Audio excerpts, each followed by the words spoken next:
بسم الله الرحمن الرحیم. در پایان نشست سه جانبه جمهوری اسلامی ایران، جمهوری اسلامی افغانستان و جمهوری هند با کسب اجازه از مقامات عالی‌رتبه این سه کشور یک سند سه جانبه همکاری امضا می‌شود.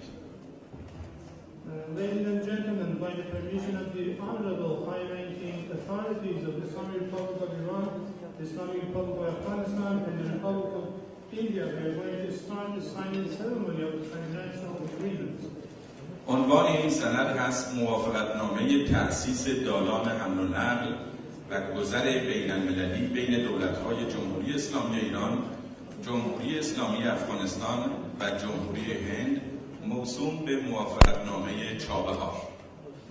This is the agreement on the establishment of an international transport and transit corridor among the governments of the Islamic Republic of Iran, the Islamic Republic of Afghanistan, and the Republic of India, so-called Chabahar Agreement. از طرف جمهوری اسلامی ایران جناب آقای عباس آخوندی وزیر راه و شهرسازی، از طرف جمهوری اسلامی افغانستان جناب آقای محمد الله بطاش وزیر حمل و نقل و از طرف جمهوری هند جناب آقای نیتین گادکاری وزیر حمل و نقل جاده‌ای و بزرگراهی این سند رو امضا می‌کنیم. On the side of the Islamic Republic of Iran, His Excellency Mr. Abbas Ahmadi, the Honorable Minister of Road and Rail Development. On the side of the Islamic Republic of Afghanistan, Mr. Muhammad Allah Betash, the Honorable Minister of Transport. And on the side of the Republic of India, Mr. Nitin Gadkar, the Honorable Minister of Shipping, are going to sign this agreement.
پس از امضای این سند از رؤسای محترم جمهوری اسلامی ایران و جمهوری اسلامی افغانستان و همچنین نخست وزیر محترم هند تقاضا می‌کنم برای ایراد رتبه رسانی در جایگاه مخصوص قرار بگیرند. At this part, I'd like to invite the Honorable President of the Islamic Republic of Iran, the Honorable President of the Islamic Republic of Afghanistan, and the Honorable Prime Minister of the Republic of India to deliver their press address.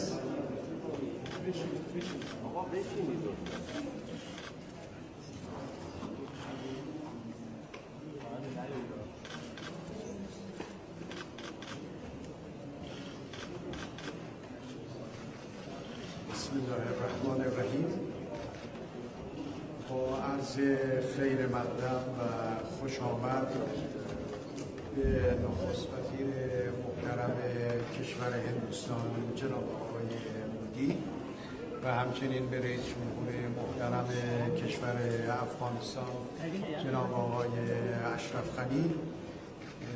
امروز رو به عنوان یک روز مهم و تاریخی در توسعه روابط سه کشور برای ما حائز اهمیت.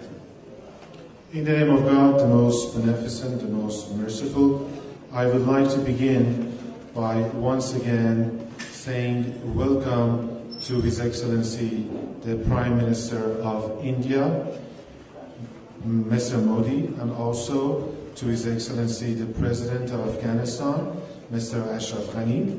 And I would like to say that today is a very important day in the history of the relationship between the three countries of Iran, India, and Afghanistan.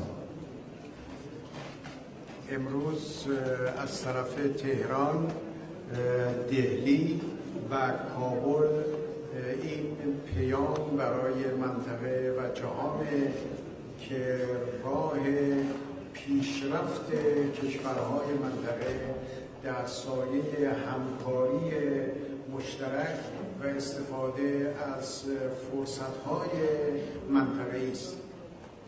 Today, Tehran, Delhi, and Kabul give this message to the region that the path of progress of the countries of the region goes through cooperation and utilization of regional opportunities.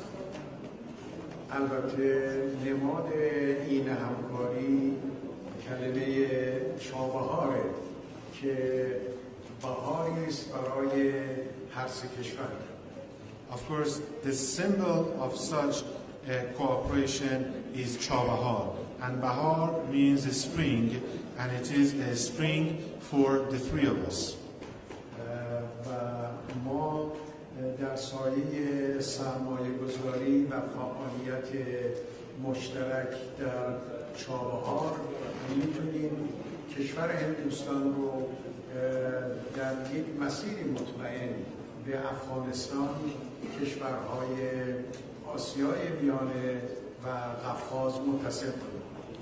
With our joint investments in Chabahar, we can connect India through a reliable route to Afghanistan and also to those countries in Central Asia and even to CIS countries. بنابراین از طریق موافقتنامه و سندی که امروز به امضا رسید، پیامی برای همه کارآفرینان در سه کشور و کشورهای منطقه است که میتونن بر مبنای دالان جدید بین‌المللی برنامه‌های آینده خودشون رو تنظیم بکنن. So, thanks to the agreement and the document that is going to be signed today, the business people and entrepreneurs of our countries and other countries in my region can now count on a new international corridor. سند امروز تنها یک سند اقتصادی نیست، بلکه یک سند سیاسی، یک سند منطقه‌ای است و پیام این سند آن است که کشورهای منطقه باید از فرصت‌های منطقه‌ای برای توسعه و تقویت کل منطقه استفاده کنند. Today's document is not just an economic document. It is actually a political document and a regional one. And the message of this document is that the countries of this region need to utilize the opportunities provided by the region in order to develop and also expand upon the regional cooperation. در این توافق سه جانبه فضا برای حضور کشورهای دیگر و فعالیت کشورهای دیگر باز هست و می توانند کشورهای دیگر هم به این سند همکاری در آینده ملحق بشند. There is also room in this trilateral agreement for other countries and for the activities of other countries. And in the near future, other countries can join this document of cooperation as well. تصمیم امروز و توافق امروز بر علیه هیچ کشوری نخواهد بود و اونچه فعالیت سه کشور هست به نفع کل منطقه و به ویژه به نفع صلح و ثبات منطقه خواهد بود. Today's agreement is not going to be against any other country. Our joint activities are going to be useful and beneficial to the whole region and will contribute positively to the peace and stability in this region. در جلسه‌ای که پیش از امضای سند بین رهبران سه کشور برگزار شد، تصمیم بر این شد که هر کشوری وزیری رو مسئول برای ادامه کار قرار بده. وزیر راه و شهرسازی از طرف ایران اعلام میشه. جناب آقای مودی هم وزیر راه و حمل و نقل رو به عنوان مسئول این کار اعلام کردن. جناب آقای اشرف غنی هم قرار شد به زودی وزیر مربوطه رو اعلام بکنن که این سه وزیر به طور منظم با هم جلسات مشترکی داشته باشن، پیشرفت کار رو بررسی بکنن و گزارشات لازم را به سران سه کشور اعلام بکنن. In the meeting that we just had with the participation of the leaders of our three countries, we made the decision that each of us will name a minister to follow up on the progress made in this project. And on our side, from the Iranian side, I have named our Minister for Road and Urban Development for this matter, His Excellency Mr. Modi, named the Indian Minister for Roads and Transportation for this, and Mr. Ashraf Ghani, His Excellency, is going to soon announce his minister. And these three ministers will meet regularly with each other, and they will review the progress made in this project and come back to us with their progress reports. امروز روز سوم خرداد که برای مردم ایران روز تاریخی و مبارکی از پیش بوده، میتونه سوم خرداد همچنین روز همکاری سه کشور و روز چابهار اعلام شد. Today is the 3rd of Khordad on the Iranian calendar, and this is a very important day for Iranians. And from now on, it is going to be even more important because today is going to mark the day of cooperation between the three of us, Iran, India, and Afghanistan. And from now on, this day can be called the day of Chabahar. من یک بار دیگر از نخست وزیر محترم هندوستان جناب آقای مودی، از رئیس جمهور محترم افغانستان جناب آقای اشرف غنی تشکر و سپاسگزارم. Once again, I would like to express my thanks and appreciations to His Excellency Mr. Modi, the Honorable Prime Minister of India, and also to His Excellency Mr. Ashraf Ghani, the Honorable President of the Islamic Republic of Afghanistan. Thank you. از عالی جناب ناریندرا مودی نخست وزیر محترم هند تقاضا میکنم سخنان خودشون رو آغاز کنند.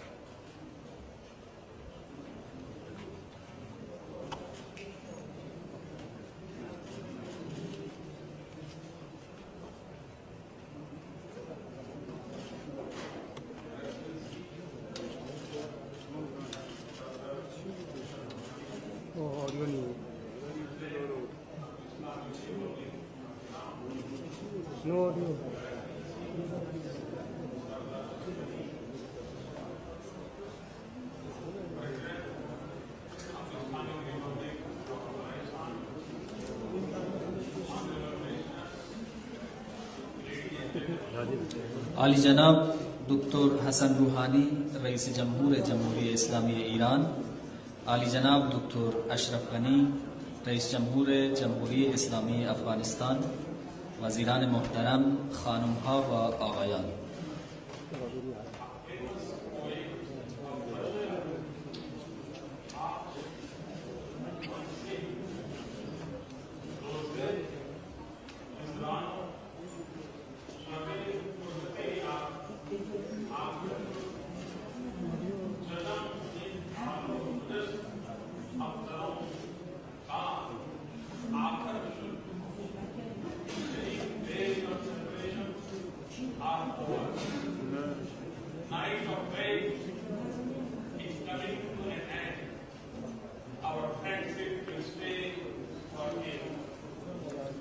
شاعر معروف فارسی زبان حافظ گفته است روز هجران و شب فرقت یار آخر شد، زدم این فال و گذشت اختر و کار آخر شد. یعنی روزهای جدایی به پایان رسیده است و شبهای انتظار هم همینطور و دوستی ما برای همیشه ادامه پیدا خواهد کرد. Today we are all witnessing creation of history, not just for the people of our three countries, but for the entire region.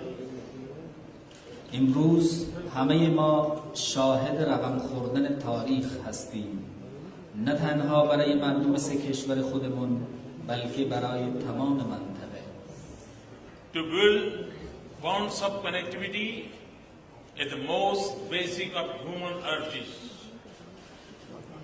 برقراری پیوند و ارتباط از نیازهای بسیار اساسی بشر است. Today we seek to fulfill it. امروز ما برانیم که این نیاز را برآورده سازیم. We are grateful to Excellency Rouhani for hosting this unique event. ما به خاطر میزبانی این رویداد بی سابقه و بی نظیر از عالی جناب روحانی سپاسگزاریم. Thank you, President Ashraf Ghani, for your presence. پرزیدنت اشرف غنی از حضور شما در اینجا خیلی متشکریم. It truly holds a special significance. حضور در اینجا مایه مباهات و افتخار است. It's a privilege to be here. حضور در اینجا مایه مباهات و افتخار برای این جانب است. Excellency Rouhani, President Ghani, and I have just had detailed discussions on a range of issues. عالی جناب روحانی، پرزیدنت غنی و این جانب همکنون در مورد مسائل مختلف مفصلاً به بحث و گفتگو پرداخته ایم. The agenda for economic engagement is a clear priority for us. برنامه مشارکت اقتصادی به وضوح از ترجیحات ماست. We stand together in unity for our purpose. ما به دلیل یک هدف مشترک در کنار هم می‌ایستیم. To carve out new routes for peace and prosperity is our common goal. ایجاد راه‌های جدید امن و رسیدن به موفقیت هدف مشترک ماست. We want to link with the world, ما می‌خواهیم با جهان اتصال پیدا کنیم. but better connectivity among ourselves is also our priority. اما رسیدن به اتصال بهتر در بین خودمون نیز از ترجیحات ماست. Excellencies, Iran, Afghanistan and India are deeply aware of the richness and reality of our ancient links. عالی جنابان، ایران، افغانستان و هند به حد کافی و به طور کامل از غنا و واقعیت راه‌های وسیع کننده بازگانی خود آگاهند. Through centuries, art and culture, ideas and knowledge, language and traditions have found a common bond between us. از قرنها پیش هنر و فرهنگ، افکار و اندیشه ها، دانش، زبان و آداب و رسوم ما را به هم گره زده است. Even through turmoil of history, our societies never lost touch with each other. حتی در دوره‌های آشفته تاریخ جوامع ما هیچ وقت پیوند خود را با یکدیگر از دست ندادند. Today, we beg to write new chapters in our engagement. دیدار امروز ما آغاز فصل جدید در مشارکت‌های ما خواهد بود. Excellencies, the agreement of the establishment of a trilateral transport and transit corridor signed just a while ago can alter the course of history of this region. عالی جنابان، قرارداد راه اندازی یک کریدور سه جانبه حمل و نقل و ترانزیت کالا که تازه به امضا رسیده میتواند مسیر تاریخ این منطقه را تغییر دهد. It is a new foundation of convergence between our three nations. این قرارداد بنیان نهادن یک مسیر تازه همگرایی در میان سه ملت است. The corridor would spur unhindered flow of commerce through the region. راه اندازی این کریدور موانع جریان اقتصادی در سراسر منطقه را از میان خواهد برد. Inflow of capital and technology could lead to new industrial infrastructure in Chabahar. ورود سرمایه و فناوری در چابهار باعث ایجاد زیرساخت‌های جدید صنعتی در منطقه خواهد بود. This would include gas-based fertilizer plants, petrochemicals, pharmaceuticals, and information technology. این صنایع تجهیزات تولید انواع کود مبتنی بر گاز، پتروشیمی، داروسازی و فناوری اطلاعات را در بر می‌گیرد. The key arteries of the corridor would pass through the Chabahar port of Iran. شالوده اصلی این کریدور از مسیر بندر چابهار در ایران خواهد گذشت. It is very location on the mouth of Gulf of Oman is of a great strategic significance. همین نقطه بر دهانه دریای عمان از اهمیت بالای استراتژیکی برخوردار است. Afghanistan will get an assured, effective and a more friendly route to trade with the rest of the world.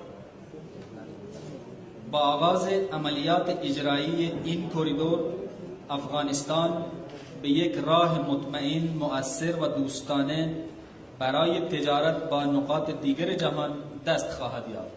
The arc of economic benefit from this agreement would extend beyond our three nations. هلال منفعت‌های اقتصادی این قرارداد فراتر از سرزمین‌های سه کشور خواهد درخشید. Its reach could extend to the debates of the Central Asian countries. حدود این می‌تواند تا عمق کشورهای آسیای مرکزی گسترش پیدا کند. When linked with the international north-south transport corridor, it would touch South Asia at one end and the Europe at another. پس از اتصال این کریدور با کریدور بین المللی شمال جنوب برای حمل و نقل، یک سر آن با آسیای جنوبی و سر دومش با اروپا وصل خواهد شد. And studies show that as compared to the traditional sea routes, it could bring down the cost of time of the cargo trade to Europe by about 50%. Over time, we could even look to connect it with the strong sea and land-based routes that India had developed with the Indian Ocean region and Southeast Asia. بر اساس مطالعات انجام گرفته، راه اندازی این کریدور هزینه و زمان تجارت دریایی با اروپا را نسبت به راه‌های سنتی دریایی حدوداً 50% کاهش خواهد داد. با گذشت زمان حتی ما می‌توانیم این را با راه‌های مستحکم زمینی و دریایی ساخته شده توسط هند در منطقه دریایی هند و آسیای جنوب شرقی وصل کنیم. Excellencies, the world of 21st century offers unique opportunities, but it also possesses its own set of challenges. عالی جنابان، جهان قرن 21 فرصت‌های کم نظیری را مهیا ساخته است، اما این قرن بسته چالش‌های مخصوص خود را نیز تحمیل می‌کند. Today, the nature of global engagement requires an attitude more suitable to this century, not the mindset of the century gone by. چگونگی مشارکت‌های جهانی امروز یک برخورد متناسب با نیازهای قرن حاضر را می‌طلبد، نه ذهنیت قرن گذشته را. Today, the watchwords of international ties are trust, not suspicion, cooperation, not dominance, inclusivity, not exclusive. در عصر حاضر واژه‌های الگوی مناسبات دو جانبه اعتماد و همکاری و شمولیت هستند، نه سوءظن، غلبه و تسلط و انزوا. This is also the guiding philosophy and driving spirit of the Chabahar Agreement. برای قرارداد چابهار نیز همین عناصر و عوامل فلسفه راهنما و روح محرک هستند.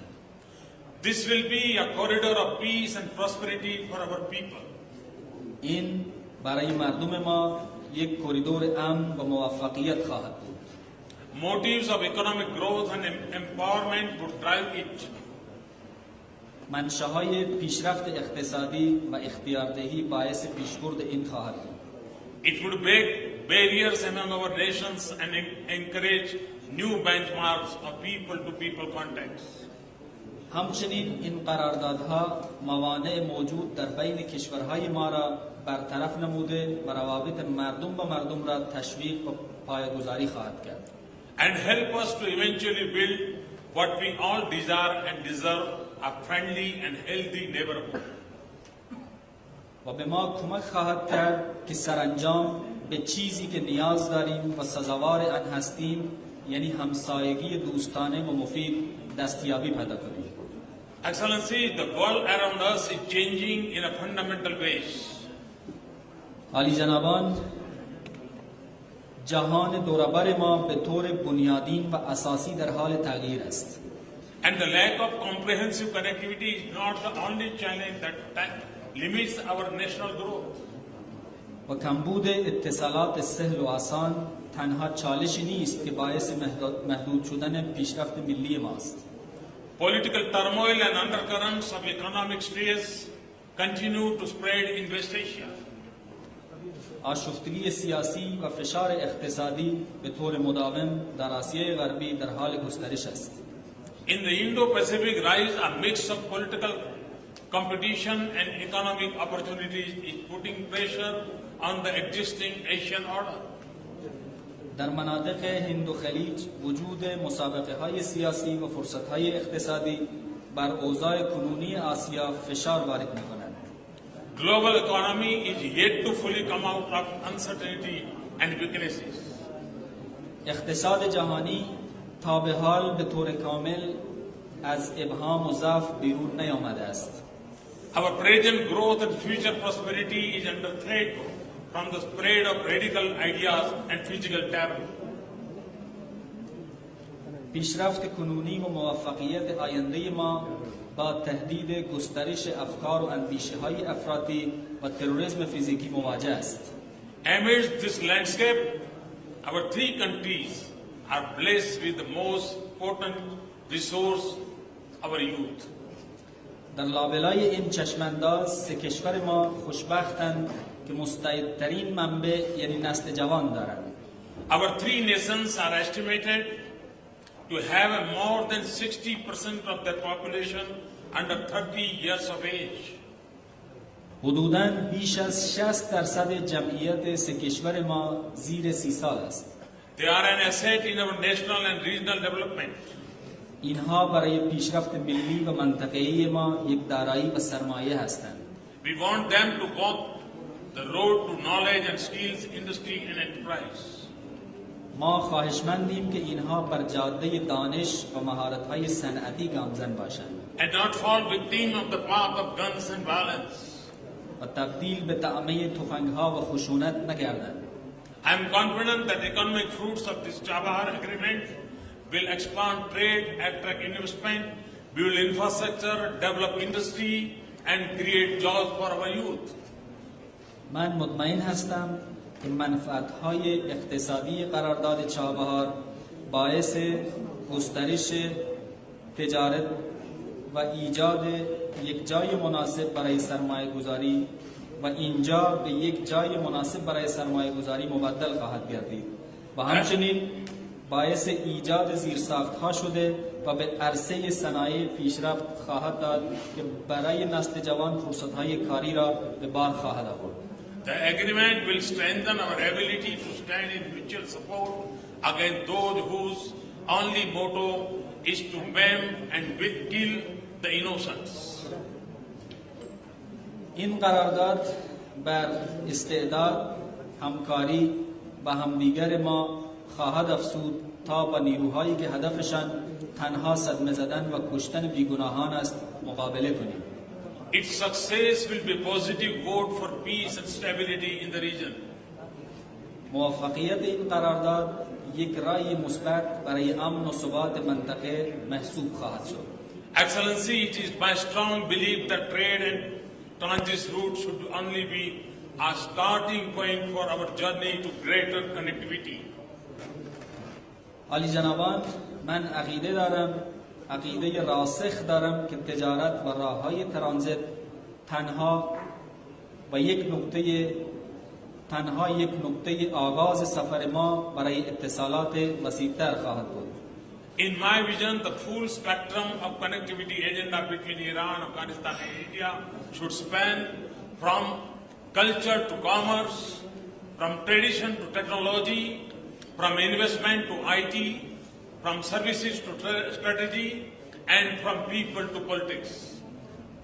از دیدگاه من کل حیطه عمل موضوع اتصالات ما بین ایران، افغانستان و هند باید نکات زیر را شامل شود. این اتصالات باید از فرهنگ تا تجارت، از آداب و رسوم تا فناوری، از سرمایه گذاری تا فناوری اطلاعات، از مردم تا سیاست با هم متصل بشوند. In a way, it is a place to realize the imperative of better connectivity. به نحوی این یک تعهد است برای درک ضرورت و نیاز اتصالات بهتر. Establish peace and create stability. برای ایجاد امن و برقرار کردن ثبات. Build economic prosperity and engineer new trade ties. برای رسیدن به موفقیت اقتصادی و شکل‌دهی مناسبات جدید تجاری. Curb radicalism and remove shadows of terror and break barriers and spread sweetness of familiarity among our people. برای فرونشاندن افراطیگری و پایان دادن سایه‌های تروریسم و همچنین برای برطرف ساختن موانع و گسترش ملاحت و آشنایی و انس بین مردم. I compliment Excellency Rouhani and Ghani for the leadership in guiding this effort. این جانب از عالی جنابان روحانی و غنی برای رهبری و راهنماییشان در خصوص این اقدام ستایش می‌کنم. Thank you all. Thank you very much. از همه متشکرم. تشکر فراوان. از عالی جناب اشرف غنی ریاست محترم جمهوری اسلامی افغانستان نیز تقاضا میکنم بیانات خودشون رو ایراد بفرمایید. بسم الله الرحمن الرحیم. جناب روحانی، جناب مودی، در قدم اول مراتب امتنان از پذیرایی مثل خوب شما به نمایندگی ملت و دولت افغانستان تشکر از اینکه مهمانداری بزرگ انجام دادیم و این جلسه را در تهران گرفتیم. از تشکر از جناب مودی از روز اولی که ما بحث مناسبات خود شروع کردیم چهاربهار یک سمبول شد و امروز و حرف را که بار اول در کتمندو شروع کردیم و نتیجه رسید و از تعهد شما، دیدگاه شما و پیگیری شما ابراز می‌کنم. In the name of Allah, the most compassionate, the most merciful, Mr. President Rouhani, Mr. Prime Minister Modi, at first I would like to appreciate the government of the Islamic Republic of Iran on behalf of the nation and government of the Islamic Republic of Afghanistan for its hospitality, warm hospitality, and of course for holding this meeting and event in Tehran. And of course I would like to tell you, Mr. Prime Minister Modi, that I remember the first day that we started these discussions and negotiations, and I would never forget your commitments and your viewpoints toward this cooperation. And today we are witnessing the success of these negotiations. گذشته ما گذشته ارتباط است. هر شهر افغانستان یک چارسو داشت و 4 دروازه و نامهای این دروازه هایی بود که شهرهای ایران و شهرهای هندوستان سمبول از اون. Of course, I'd like to tell you that in the past we have always had connections and relations with each other. In the past, the Afghan cities, all of them had 4 gates, and of course, these gates were called after the Iranian or Indian cities. امروز من میخوام سر چند نکته تاکید کنم: دیدگاه، اراده و پیام. Today, I'd like to touch upon and stress upon some important issues: viewpoint, resolution, and message. دیدگاه ما است که آسیا در حال تغییر به یک بلزم اقتصادی است و تحرک بزرگی که در آسیا امروز وجود دارد موجب ثبات و رفاه بین المللی خود شد. Of course, today we believe that Asia is changing and it is moving towards an economic continent, and of course some stability and welfare will be created for its people. آسیا هنوز خانه فقیرترین مردم دنیاست و ما به حیث رهبرای منتخب از این مردم مجبور و مکلف هستیم که زندگی اکثریت کسایی را که در فقر یا محرومیت زندگی میکنن به صورت اساسی تغییر بده. Of course, today Asia is housing and is settling some very poor people in the world, and we, as the elected leaders in this continent, are committed to improve the lifestyles of these deprived or poor people. به صورت امروز تصمیم ما است که جغرافیا سرنوشت نیست، جغرافیا قابل تغییر است، اراده جغرافیا را تغییر میده. And of course, today in our decision, we wanted to prove that geography is not our destiny, and we are not restricted by geography, but by our resolution and by our will, we can change this geography. اراده ما امروز شروع از چابهار است، اما ختمش یک توسعه سرتاسری و همه‌جانبه همکاری اقتصادی و فرهنگی خواهد باشد. Of course, today our will and resolution started from Chabahar port, but it will be expanded and increased to an inclusive development, and of course it will lead to economic as well as cultural cooperation. و اراده ما در عمل پیاده خواهد شد از خاطری که پروژه از نظر به زودترین فرصت به یک دالان و یک جاده مشترک مواصلاتی همه جانبه بدل خواهد شد. Of course, we will try to translate our will and resolution into practice, and of course in the near future we will try to change this project into some transit routes. زرنج نقطه وصل پایتخت رستم بود و رستم پس میگردیم. Of course, Zaranj city was the capital of Rustam. و امروز زرنج باز یک نقطه اطلاع خواهد باشد، نه یک جای عقب مانده که قرنهای قبلی او را به او بدل کرده بود. And of course, today this city is a very developed country, and it is not similar to its past decades. از او جهت ما از سرمایه‌گذاری هندوستان بر قسمت رای زرنج دلارام و از جمهوری اسلامی ایران از خاطر اعمار پل ابریشم ابراز امتنان میکنم. So, as a result, I'd like to appreciate India for making investment in road building project of Zaran-Laram. در سالهای آینده در حدود 60 تریلیون دلار به صورت بین‌المللی در زیر بنا سرمایه گذاری خواهد شد و یک قسمت اعظم ازی در آسیا خواهد بود. Of course, in the next coming years, some $60 billion... Trillion. Some $60 trillion will be made investment in these areas, and most of them will be made in Asia. زیربنا مدیریت میخواهد و اراده ما است که زیربنا به شکل اساسی و همه جانبه مدیریت شد. Of course, infrastructures need and are in need of management, and of course, our resolution is to manage these infrastructures very well. در قدم آخر پیام امروز و پیام چابهار چیست؟ In conclusion, I would like to talk about our today's message and Chabahar message.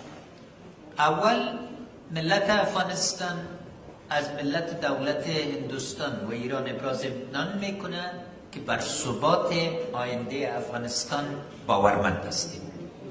Of course, first of all, I would like to express the assurances of the Afghan nation and government to the nations and governments of the Islamic Republic of Iran and the Republic of India that there will be security and stability in this country. No, that I thank them because they believe that Afghanistan is going to be stable and they are wagering on our stability, not on our destruction. بعضی مردم در منطقه صادراتشان تروریسم است، صادرات ما سه مملکت امید، باورمندی و همکاری است. Of course, there are some nations in this region who are exporting terrorism, but at the current time we are exporting hope, we are exporting wisdom, and we are exporting cooperation and collaboration. در عین حال پیام ما است که تمام منطقه در این همکاری مشترک و در وصل بودن سهیم بوده میتونه. And of course today our message is that all the region will be a part and will be engaged in this kind of cooperation. آسیای مرکزی، اروپا، چین همه شامل این دیدگاه و اراده مشترک بوده میتونه. Of course, the Central Asian countries, European countries, as well as China, are engaged and will be engaged in this kind of cooperation. و همچنین روسیه نقطه دیگه است که جزء از این دیدگاه و یک همکار خوب اقتصادی با ما بوده میتونه. And of course, Russia, within this kind of perspective and viewpoint, it would be another partner and engagement to this kind of cooperation. And of course, Russia is one of our best economic partners. پیام ما به جوانای ما است که آینده ما آینده همکاری اقتصادی، آینده درک مشترک و آینده مدیریت فنی و تکنیکی است. Of course, our message to our young generation is that our future is the future of economic cooperation, common and joint and mutual understanding, as well as technical management. باز هم جناب روحانی، جناب مودی از دیدگاه مشترک، اراده مشترک و پیام مشترک ما ابراز امتنان می‌کنیم.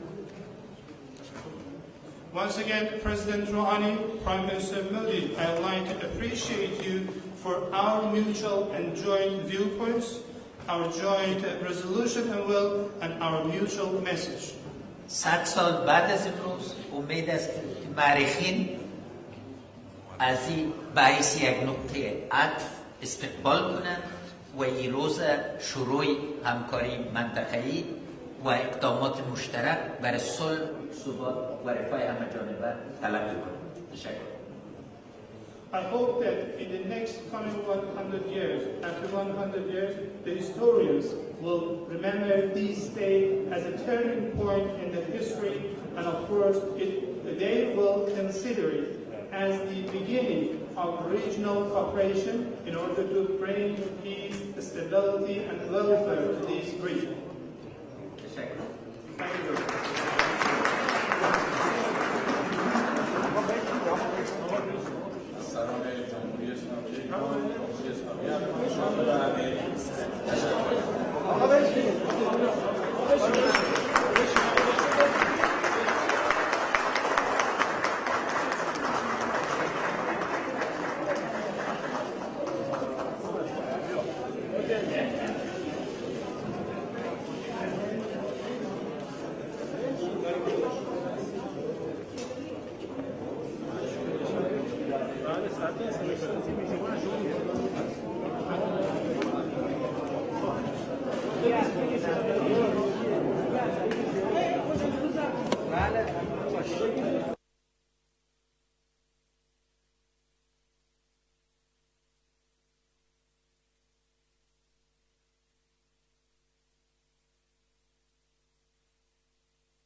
پس از امضای این سند از رؤسای محترم جمهوری اسلامی ایران و جمهوری اسلامی افغانستان و همچنین نخست وزیر محترم هند تقاضا می‌کنم برای ایراد نطق رسانه‌ای در جایگاه مخصوص قرار بگیرد.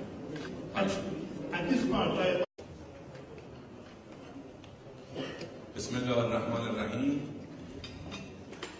در پایان نشست سه‌جانبه جمهوری اسلامی ایران، جمهوری اسلامی افغانستان و جمهوری هند با کسب اجازه از مقامات عالی‌رتبه این سه کشور یک سند سه‌جانبه همکاری امضا می‌شود. Ladies and gentlemen, by the permission of the Honorable High-Ranking authorities of the Islamic Republic of Iran, the Islamic Republic of Afghanistan, and the Republic of India, we are going to start the signing ceremony of the transnational agreements. عنوان این سند هست موافقتنامه تأسیس دالان حمل و نقل و گذر بین المللی بین دولت‌های جمهوری اسلامی ایران، جمهوری اسلامی افغانستان و جمهوری هند موسوم به موافقتنامه چابهار. This is the agreement on the establishment of an international transport and transit corridor among the governments of the Islamic Republic of Iran, the Islamic Republic of Afghanistan, and the Republic of India, so-called Chabahar Agreement. از طرف جمهوری اسلامی ایران جناب آقای عباس آخوندی وزیر راه و شهرسازی، از طرف جمهوری اسلامی افغانستان جناب آقای محمد الله بطاش وزیر حمل و نقل و از طرف جمهوری هند جناب آقای نیتین گادکاری وزیر حمل و نقل جاده‌ای و بزرگراهی این سند رو امضا می‌کنیم. On the side of the Islamic Republic of Iran, His Excellency Mr. Abbas Ahmadi, the Honorable Minister of Road and Rail Development. On the side of the Islamic Republic of Afghanistan, Mr. Muhammad Allah Batash, the Honorable Minister of Transport. And on the side of the Republic of India, Mr. Nitin Gadkar, the Honorable Minister of Shipping, are going to sign this agreement.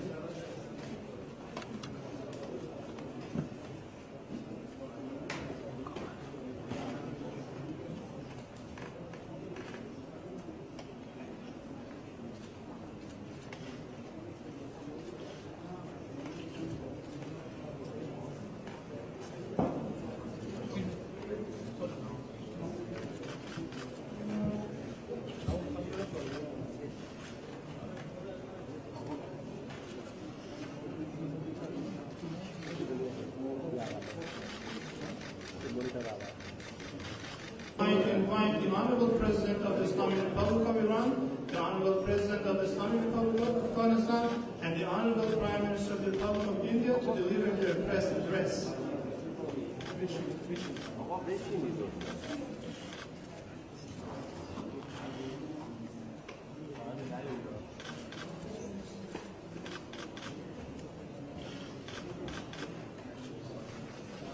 بسم الله الرحمن الرحیم.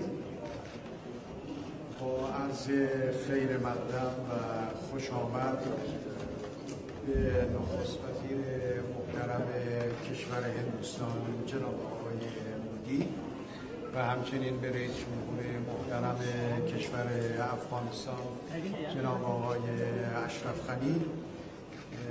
امروز به عنوان یک روز مهم و تاریخی در توسعه روابط سه کشور برای ما حائز اهمیت. In the name of God, the most beneficent, the most merciful, I would like to begin by once again saying welcome to His Excellency, the Prime Minister of India, Mr. Modi, and also to His Excellency, the President of Afghanistan, Mr. Ashraf Ghani. And I would like to say that today is a very important day in the history of the relationship between the three countries of Iran, India, and Afghanistan.